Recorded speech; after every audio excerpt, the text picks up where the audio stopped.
एक तो आपने कहा हिंदू मुस्लिम की राजनीति अब नहीं चलेगी, ये आपने कहा। मुझे याद है कि सोनिया गांधी जी हमारे इंडिया टुडे कॉन्क्लेव में आई थी 4-5-6 साल पहले, और उन्होंने कहा था बीजेपी ने बड़े आसानी से कांग्रेस को एक मुस्लिम पार्टी एक तरह से बनाया है, और कांग्रेस ये जो हिंदुत्व की राजनीति है उसमें वो बीजेपी को कॉम्बैट नहीं कर पाई। तो एक तरह से उनका तो वोट, बीजेपी का तो वोट बैंक बढ़ गया और आपको एक तरह से मुस्लिम पार्टी ब्रांड किया गया। अब जब आप राम मंदिर की प्राण प्रतिष्ठा में कांग्रेस नहीं जाती है तो बीजेपी कहती है ये एंटी हिंदू पार्टी है। तो कैसे ये एक आपकी एक ब्रांडिंग हो गई है एंटी हिंदू पार्टी? ये तो इसमें आप लोगों ने खूब मदद की है बीजेपी की इस ब्रांडिंग में, और ब्रांडिंग काफी समय से चल रही है। लेकिन आप हमेशा मीडिया को दोष दे रही हैं। नहीं, दोष नहीं देती। देखिए, दोष बिल्कुल नहीं देती। मैं आपको कितने समय से जानती हूँ, बिल्कुल दोष नहीं देती हूँ।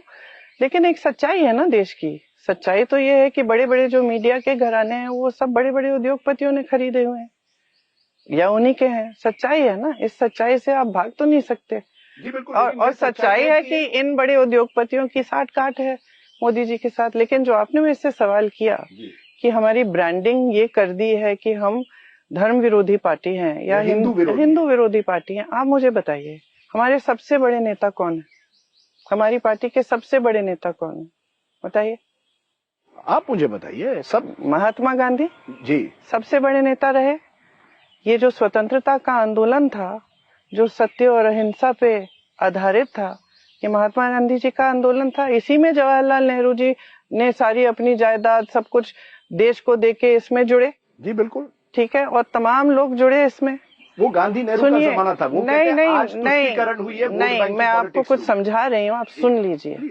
वो पूरा आंदोलन हिंदू धर्म की जो सीख है उस पर आधारित था। सत्यमेव जयते, सत्य के पथ पर चलना, ये हिंदू धर्म की सीख है। हर हिंदू महात्मा ने, हर हिंदू गुरु ने, हर हिंदू संत ने यही कहा है। हमारा पूरा आंदोलन उस पे चला। पूरी पार्टी ने उस आंदोलन में भाग लिया। जेल गए, 13-14 सालों के लिए लोग जेल में रहे। पंडित जी 13 साल के लिए जेल में रहे। सबने शहादत दी, तमाम लोगों ने, और पूरी पार्टी इससे ही बनी। हमारी पार्टी का आधार ही ये है। महात्मा गांधी जी को गोली लगती है, क्या निकलता है उनके मुंह से? हे राम, हे राम, हे राम। तो अब कहां से हम धर्म विरोधी पार्टी बन सकते हैं?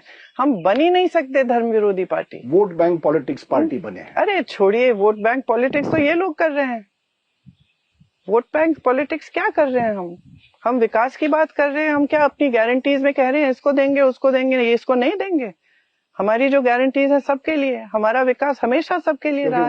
यही हमारा, देखिए तो मुस्लिम रिजर्वेशन। अब वो तो कुछ भी कह लेते हैं। वो तो कह रहे हैं कि हम भैंस चुरा रहे हैं आपकी। वो तो कुछ भी कह देते हैं। अरे उनका जो पूरा प्रचार रहा है, परसों 2 दिन पहले प्रधानमंत्री जी ने एक इंटरव्यू दिया जिसमें अपने पूरे प्रचार, अपनी पूरी राजनीति, अपनी पूरी विचारधारा का खंडन कर दिया। उन्होंने कह दिया कि अगर मैं ऐसा करता तो मैं प्रधानमंत्री बनने के लायक नहीं होता। तो फिर शायद आप कुछ समझ रहे हैं जो हम नहीं समझ रहे हैं, क्योंकि आपने जो प्रचार किया है, जो देश के सामने बोला है, रोज रोज बोलते हैं, उसका आपने खंडन कर लिया। अगले दिन जाके आप फिर से वो बातें बोलने लगे। तो उनकी बातों में तो वजन है ही नहीं। अब मैं अपना समय बर्बाद करूंगी उनकी बातों का जवाब देते हुए, जब उनकी बातों में वजन नहीं है। एक दिन कुछ कहते हैं, अगले दिन बदल देते हैं। मैम, आपने कहा ये हिंदू मुस्लिम राजनीति नहीं चलती, लेकिन क्या आप मानती हैं, मैं पूछ रहा हूं, कि राम प्राण प्रतिष्ठा में न जाना मिस्टेक थी कांग्रेस की या नहीं? अगर आप हर चीज को राजनीतिक नजरिए से देखें तो आप कुछ भी कह सकते हैं। धर्म एक राजनीतिक मसला नहीं है।